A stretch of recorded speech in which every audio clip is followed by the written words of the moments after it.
probably good work, but we got the final bill done. Excited about that. So. Okay, should we all come up here? Yep. Okay, guys. So we're going to have you ladies. Yeah. Okay. Chief, can you come join us? Thank you. Am I close enough, or these guys will tell you if you're in the frame. I think I'm going to give you this, Jody. Sure. Where the Yep. microphone is, the camera can't really. Do you want me to adjust for you? Well, I'll find a way. So, okay. Well, hello everyone, and thank you for joining. I want to extend a special thanks to the Minnesota Coalition Against Sexual Assault, also known as MinCASA, for hosting us today. And of course, Abby Honold, the activist, the advocate for victims, took a horrific experience of a rape, what had happened to her, and turned it into action. Has moved on with her own life and has a baby, brand new baby, exciting. But at the same time, never gave up the cause and never gave up the simple idea that she was going to help others. And I want to thank you for doing so much to make sure no other survivor has to go through what you did. Artika Roller is with us, the Executive Director of MinCASA. Thank you. She'll speak as well. And Kelly McCarthy, who is the Mendota Heights Police Chief and Chair of the Minnesota Peace Officer Standards and Training Board. And that's really important because her role is as a police chief, but it's also of working to set standards for training and other things for our police officers. So as a former prosecutor, I know that sexual assault cases are some of the most heart-wrenching cases out there. And I saw how pervasive these crimes were as Hennepin County attorney, and also how devastating they were for survivors. Watching a survivor have to walk into a room full of strangers, full of a jury box of people they'd never met before, and have to testify about the most intimate personal details about what happened to them. And actually, Abby went a step further than that. Not only did she, of course, participate in her own case, but she also really spoke for all victims when she took on this bill. To this day, 2 out of every 3 cases go unreported, and when cases of sexual assault are reported, they can be challenging to prosecute.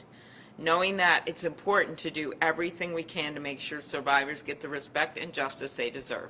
I have very, very strong memories of sitting in conference rooms with our lawyers and the police having to explain to a victim why we couldn't bring the case at that moment, or why we were going to have to accept a certain plea agreement, or why the case was falling apart.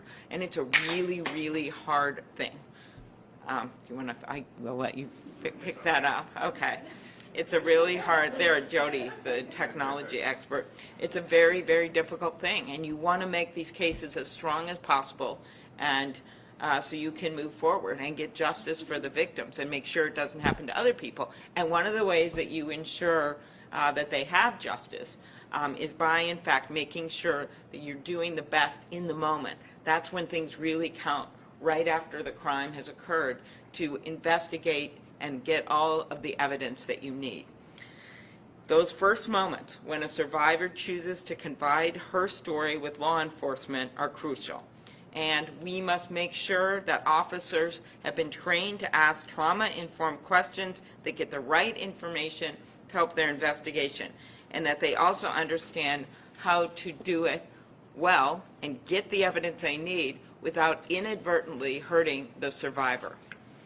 Unfortunately, that's not what happened when Abby reported her rape. What happened to Abby should never happen to anyone else again. Ultimately, as I noted, Abby did see accountability against her attacker, but she wanted to make it better for the next person who took the brave step of reporting an assault. Abby took her ideas to Washington, and she originally worked with my friend and colleague Senator Franken on the bill, and then when he left the Senate, I took up the bill. I went to Congressman Emmer, as did Abby, and got him to lead it in the House, and we had very strong support from the Minnesota delegation on both sides of the aisle. In the Senate, I got Senator John Cornyn, who's in the news a bit lately, is working on some of the gun issues, and he was a critical partner in this effort, and he helped me to build bipartisan support for the bill in the Senate. Because of this bill, which just passed as part of the Violence Against Women Act, because of this bill, in the next few years, we're going to see police departments across the country get the training to conduct interviews with the same respect throughout the process that a sexual assault nurse examiner would offer. Our grant program will also help educate law enforcement on how to best respond and to investigate complex sexual assault cases. The victims and survivors of these crimes show incredible courage by coming forward, and we must treat them with the utmost respect in the investigative process. And to any survivors out there who are still struggling, know you're not alone. There are resources available to you, whether or not you're ready to report your assault. In Minnesota, you have the right to undergo an evidence collection process that's called a rape kit, even if you are unsure about reporting the incident to law enforcement. No matter what evidence is found, you retain the right to make the decision about if or when to report the assault to police, and the county is required to pay for the evidence collection. And whether you're coming to terms with an assault that happened 20 minutes ago or 20 years ago, you can always call the National Sexual Assault Hotline, 1-800-656-HOPE, to speak with the nearest Rape Crisis Center. And here in Minnesota, we have great organizations like MNCASA and Violence Free Minnesota that can help you get the resources that you need. Before I turn it over to Abby, I want to recognize her once more. I continue to be in awe of what she has done. This bill that passed bears her name, and that doesn't happen often in Washington, and especially when we know how many victims of sexual assault there are out there in the country. But all sometimes it takes is one person to come forward and never give up, and that's Abby. Abby.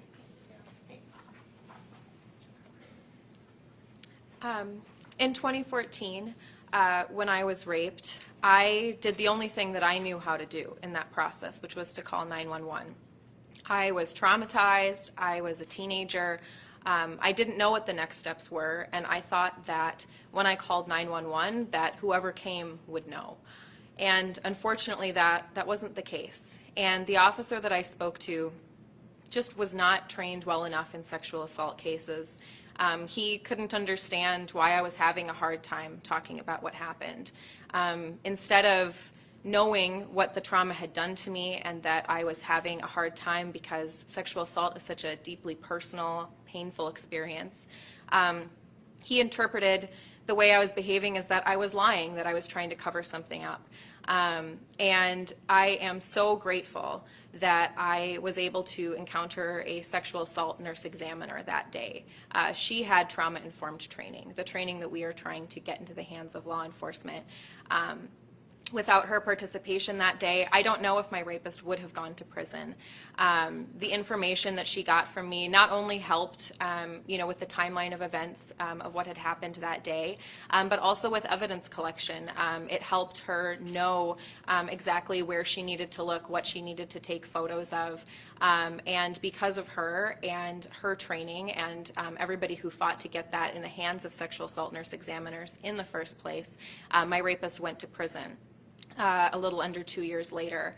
And I'm so grateful for everybody who has put in all of their time and energy on this bill, and for Senator Klobuchar for helping us take it forward and put it in the Violence Against Women Act reauthorization.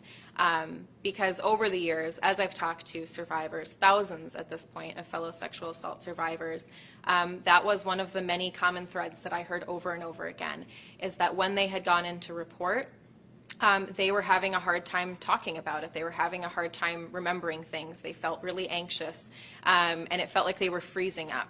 When I was able to be interviewed by someone who was trained in trauma-informed interviewing, She made me feel calm, she made me feel relaxed, and the pressure went away and she was able to get the information that she needed. This training is not only important so that survivors can come forward without feeling re-traumatized by the system, but also so that survivors can be given the tools that they need to actually share the information that they have inside of them, because again, we don't know what to do when we come forward, and we should be able to be going to people who do know and who do have specialized training and are capable of taking it to that next step so that we can let survivors do what they need to do to heal and to focus on themselves. And I am so grateful for everyone who has participated in this over the many years that we've been working to get trauma-informed training in place. And I'm so grateful for every single survivor out there, whether you have reported or not, who has stayed strong, who has helped support somebody else who's been going through the same thing. No matter what you do, if you're just putting one foot in front of the other every single day, I am so proud of you. You never need to come forward and report, but please know if you want to that there are resources. And hopefully now the response will be better than the response that so many other victims of sexual assault have gotten over the years. All right, thank you, Abby. Artika.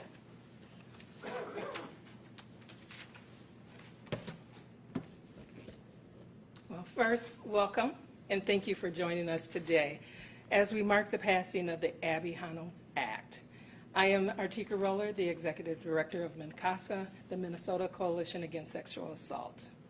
MNCASA started because of people like Abby, with community leaders like Dottie Bellinger, Bonnie Wortman, John Thorpe, and former Minneapolis Mayor Sharon Sells Belton. They saw the issue of sexual violence as something that was a threat to the well-being of community and created a coalition to address it.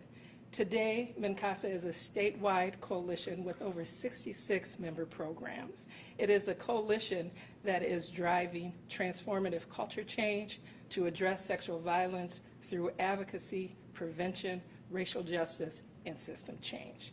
This is an important day to victims and survivors in Minnesota, and we at the coalition are very honored and proud to be a part of this day.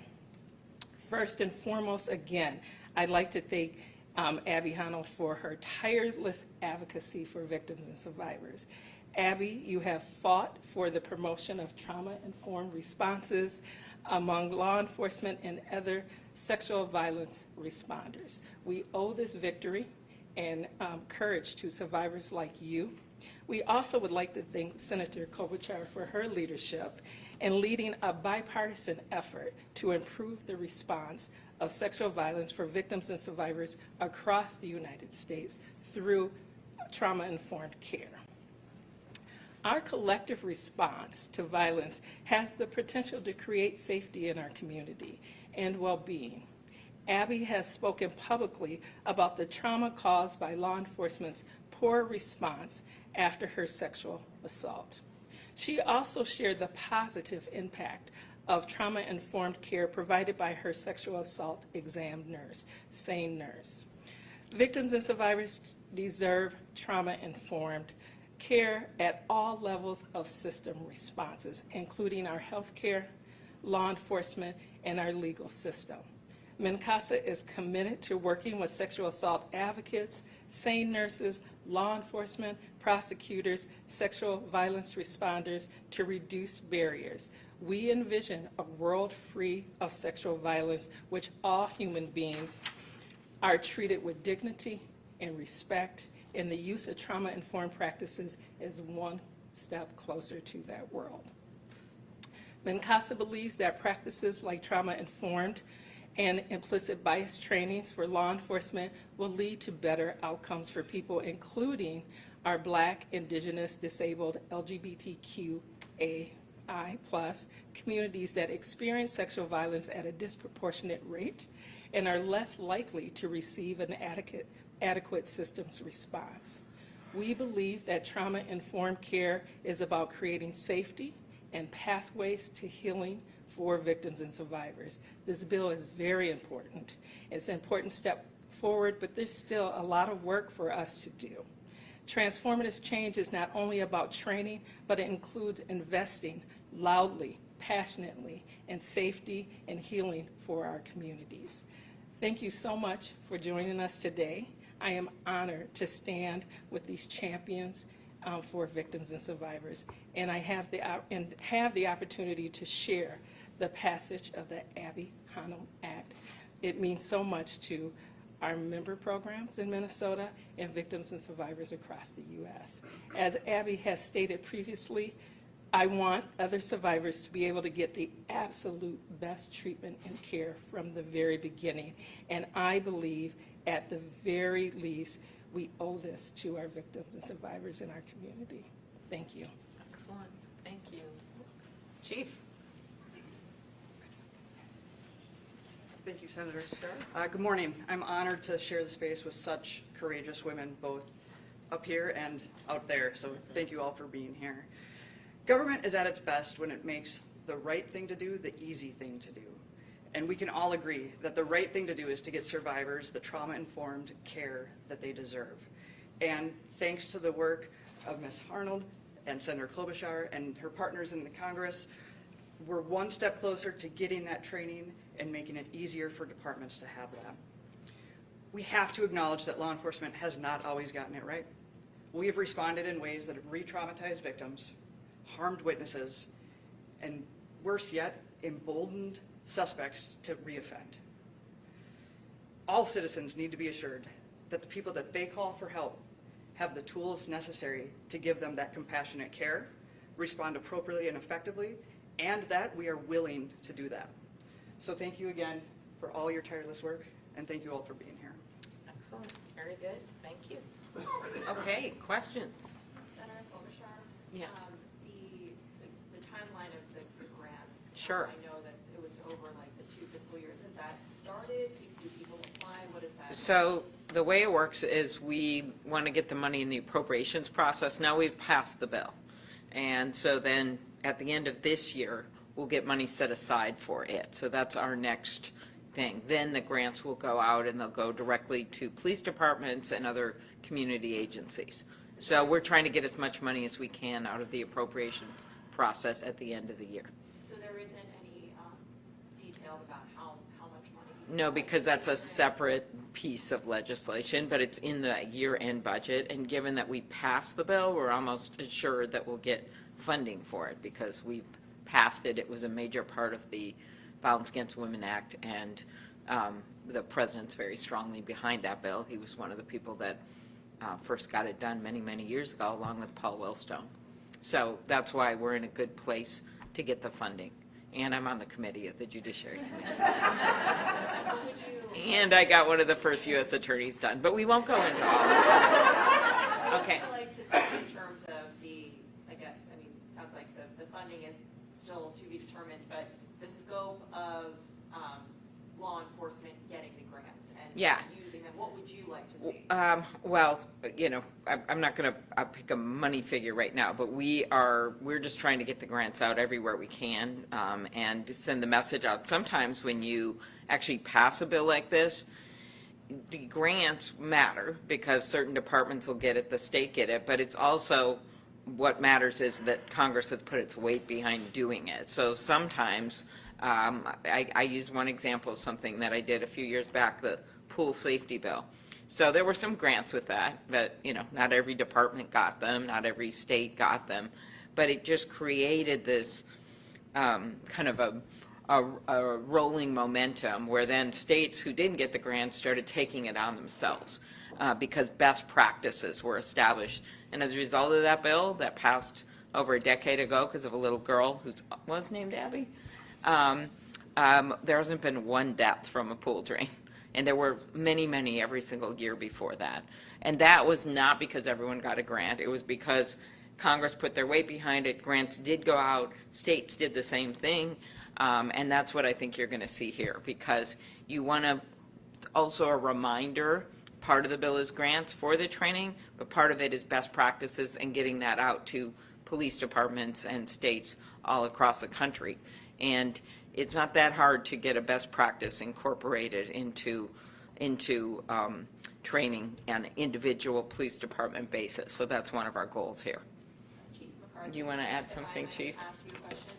Or Abby? On the idea that, there's a best practices established, you touched on it a little bit, but how important is it to have kind of that like cohesive plan or rules, for lack of a better word, about how to approach something for law enforcement? So I think it's everything. We currently have a model policy at the post board that says that officers should respond in a way that is victim-centered. That is a pretty low bar. And you weren't supposed to laugh at that. No, I know. Thanks a lot. That's awesome. So the trauma-informed interviewing is a technique, and it's a technique that enhances and allows us to truly be victim-centered. And what we want to get away from is justice by geography, because we owe it to citizens everywhere that if something awful happens to you, whether you're in Minneapolis or Elbow Lake, Minnesota, you need to know that the people who are responding have that set of skills to ensure that you are treated in a manner that is appropriate and that your offender will be held accountable. Is there anything else about the potential impact on law enforcement in Minnesota? So it is enough that this bill helps the survivors of domestic assault, sexual assault, and intimate partner violence. That on its own is enough. But we understand that violence is interconnected. And when you look at mass shootings, when you look at officers killed in the line of duty, I promise you, when you go back through the criminal history of those offenders, the violence started at home. And so with better trauma-informed training and responding to those initial incidents, not only are we being respectful to the survivors of that incident, we may also prevent larger incidents of violence.